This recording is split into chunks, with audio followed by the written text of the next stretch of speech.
Okay, this is the second lecture of game theory. We are continuing with what economists do, what economics is for. Economics is a very popular subject field for young student because there's a very steep competition to get into Department of Economics and entering this game theory class. Okay, so then why is it so popular? I think that is more important than actually studying game theory. So I'm in a we are in a process of understanding the economics. 7-Eleven, you know the convenience store 7-Eleven. And then even though 7-Eleven is not the biggest convenience store in Korea yet, but in Japan, the 7-Eleven is the most popular.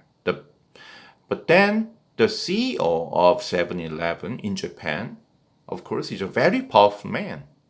And then what is the biggest interest of the CEO of 7-Eleven in Japan? I watched the documentary and surprisingly, the weather forecast. The weather forecast. Why? Think, please put yourself in the seat of the CEO of 7-Eleven. What would be his biggest headache? What he worries most? He worries most what people is going to eat tomorrow. How many of you are thinking about what I'm going to eat tomorrow lunch? Do you know? Already know what you are going to eat tomorrow lunch? Actually, yes, I do because I have my TA's lunch with my TAs and I'm going to eat dumpling. Okay? However, tomorrow dinner, I have no idea. The day after tomorrow, lunch and dinner, I have no idea. But then, if you are the owner or CEO of 7-Eleven, at this moment, right now it's about like 10 o'clock in the morning, you should have decided, you should know what people would eat tomorrow lunch. Because if tomorrow lunch people want to eat hamburgers or tuna mayo onigiri, like in Korea kimbap, 삼각김밥, then you purchase tuna and kim and the seaweed and the hamburger. For hamburger, you have to purchase the beef and buns and things like that in order to make the hamburgers and tuna mayo tomorrow. Okay? Tuna mayo is tuna and mayonnaise. Together they mix it and put it inside kimbap. Onigiri is kimbap.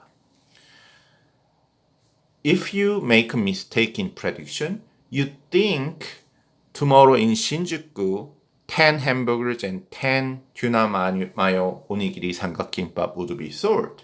But it turns out 20 people want to have a hamburger, 0 people want to have tuna mayo.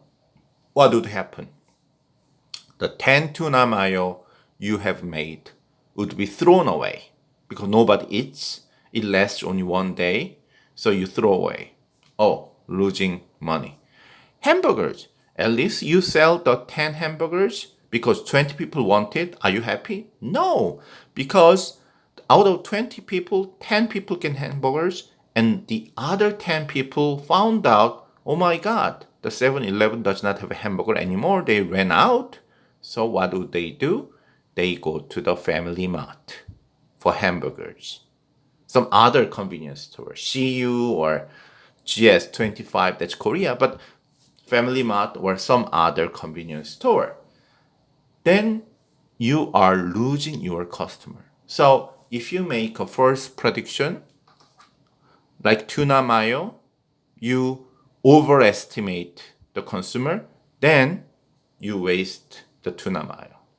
If you underestimate consumer demand, then you are losing consumers to other store because they cannot purchase hamburgers from your store, disappointed and go somewhere else. That's gonna kill your company. You cannot afford that.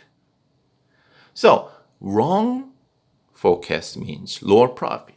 So if you think, oh, who would be the CEO of the 7-Eleven? The person who can make the best hamburger, the person who make the best tuna mayo? No. The person who can tell you most accurately how many hamburgers and tuna mayo would be sold in Shinjuku, Ginza tomorrow. Okay? And why weather forecast? This CEO spent his whole life figuring out how many hamburgers and onigiris would be sold, found out what decided the weather. The weather of today and tomorrow decide what people are going to eat tomorrow. So the temperature, whether it's raining, humidity, everything, then he figured out, oh, tomorrow 15 hamburgers, 5 tuna mayo. Because the weather is raining. The day after tomorrow, oh, it's pouring rain? No. It's very cold. 10 hamburgers and 10 tuna. Things like that. So he has a formula by comparing the weather of today and tomorrow, and he put it there very accurately. He can figure out what people are going to eat. So now you have no idea what you are going to have for dinner tomorrow, for lunch tomorrow at 7-Eleven. The 7-Eleven knows that you are going to have hamburger for lunch and udon for dinner because they have weather forecast today and tomorrow. Of course, the weather forecast is not correct, it's all wrong. So the 7-Eleven pays huge money, I heard, to the weather forecast company to get the accurate weather forecast every day. So this is why the prediction is so important. If you go to graduate university, go to any company, what would be your job? Your job would be, oh, in 10 years or next year, if you enter a liquor company, would people drink more soju or more beer? Would people drink more whiskey or would people drink more wine? Because you think it's going to whiskey, but you have a huge whiskey production, but people move whiskey to wine, your company would be bankrupted. On the other hand, if you correctly predict that people move from whiskey to wine, you would be very successful, making a lot of money. So making predictions, what consumers want is the most important thing. And that's what we are teaching in economics class. We can even tell you how to make a prediction how many people would be divorced. Why? Okay, let me explain. Once again, this is Japan. The divorce of the grandfather and grandmother, age 60 years old or older. Okay? The young people divorce, but older grandpa, grandma divorce too. And the divorce ratio has increased. Okay, this is not shockingly, until here, it's every 5 years. So it's gradual increase of divorce overall. What is interesting is for 3 years, the divorce ratio has decreased. What happened? Why all of a sudden grandma didn't divorce your grandpa less for these 3 years, 2004, 2005, and 2006? Can you explain? The economists can explain. Do you know the pension system? When you retire, the government give you monthly money. That is pension. Okay? So in Korean, it's 국민연금, 연금 kind of thing. And then in old law, where usually the man, the husband are working and wife is not working, so the pension, 국민연금 goes to the husband. When they get divorced, they can divide the house, they can divide the money, but then the pension would not be divided. The monthly payment from the government goes to the man. But then some people say, oh, that's the problem because the pension is result of man and wife work together. So pension should be divided too. So in 2004, there was a law passed by the Congress of Japanese government, which says, okay, when people get divorced, the pension should get divided too, like the house and money and cars and things like that. So, thinking about from grandmother's point of view, last year, before you divorce, you get the half of the house, half of the car, half of the money, but not the half of the pension. Now, in addition to the house, cars, and money, you can get half of your husband pension for the rest of your life. The pension can be big. It can be like 3,000 US dollar per month. So like you're getting, after this law passed, 1,500 US dollar per month. Wow. Are you gonna divorce more easily or are you gonna divorce less? Surprisingly, Japanese grandma divorced less after the law has passed. Wow, that's strange because after the law, you can get more money by divorcing it. Not true. The law says even though the law is passed 2004, the actually law would be performed for 2007. So from 2007, it is announced 2004. In 3 years, 2007, from that 2007, when you get divorced, you will get half of the pension. So in 2005, 2006, 2004, if you get divorced, still no pension. What does she do? The Japanese grandma says, okay, what the heck? I can wait 3 more years because in 3 years, I'll get half the pension. So that's why they postponed their divorce. After that, exploded again. Okay? Why am I talking about this?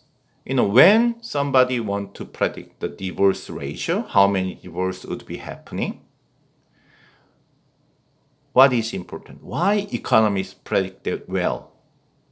Because people change their behavior because of many reasons. Love, friendship, or self-confidence, honor. But then, sadly or not sadly, they do that because money. Why did I choose the job of a professor? Because I enjoy teaching the student. I enjoy studying. Maybe so. But I also hold that professor is getting paid a lot. Especially considering that he doesn't work so hard. He pays handsomely.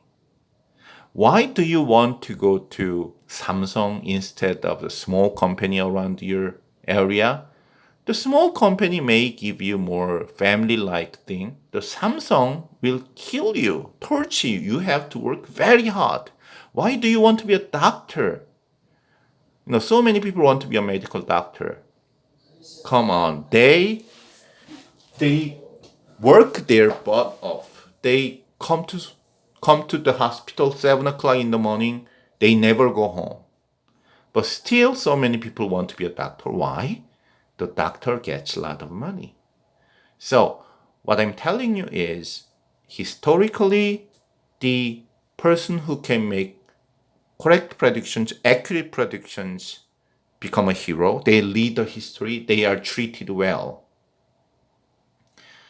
So we want to make a prediction.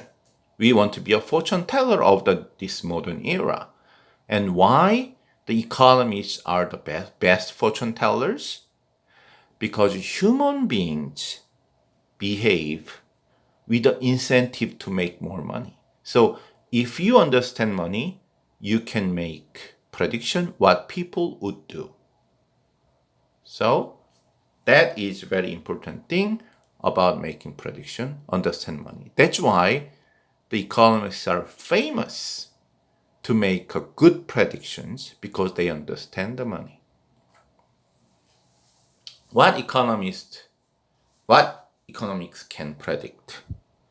They can predict the stock price. They can predict what kind of policy the government will do on the real estate.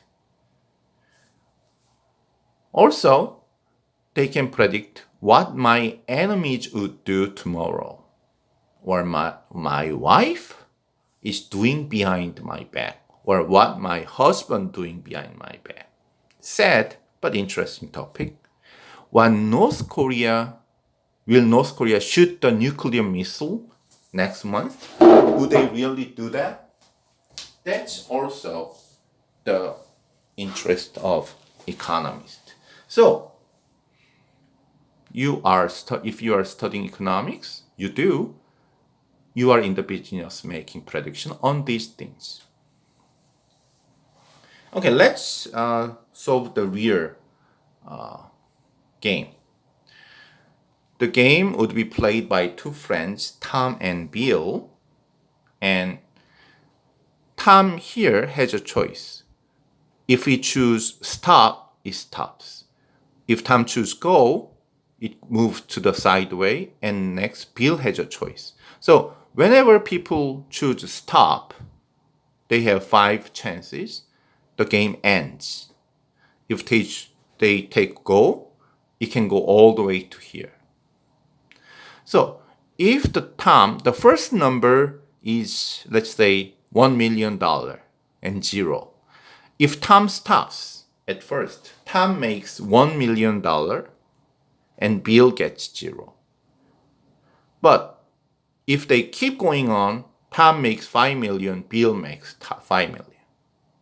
If Tom choose go and Bill stops, then Tom makes 0 and Bill makes $1 million. If Bill choose go, Tom stops, Tom 3 million, Bill 0. Goes on and on and on. If Tom and Bill plays this game, how many goals they choose? Would they go all the way to 5, or would they stop? What do you think? Make predictions. This is game theory. What would Tom and Bill do in this case? Usually, when people play this game, they usually stop at first. Very unfortunate result because they can get 5 million, but they end up 1 million 0 or 0 million 1. 0 or 1 million. The total would be 10 against 1. Why would that happen? In the end, if Tom choose go, he can make 5 million and Bill make 5 million. But if Tom choose stop here, he can make 6 million. Which is better, 5 million or 6 million? Of course, from Tom's point of view, 6 million is much better. That's why he would choose stop.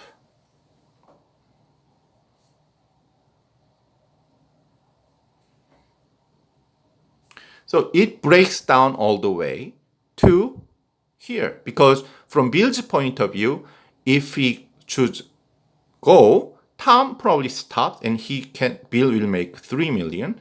While he stops, he make 4 million. So even though Tom can choose go, he can stop and make more. Bill does not believe Tom because Tom will stop. If Tom goes to go, it'll be better. 4 is smaller than 5, it go, but Bill pretty much sure Tom will stop, so he will stop here. So that game goes on like that. So it breaks down and they will choose, in the end, Tom will stop right away. So this kind of make a prediction we will make. And after learning game theory, you would be able to make these kind of predictions. We are going to continue next class more about this.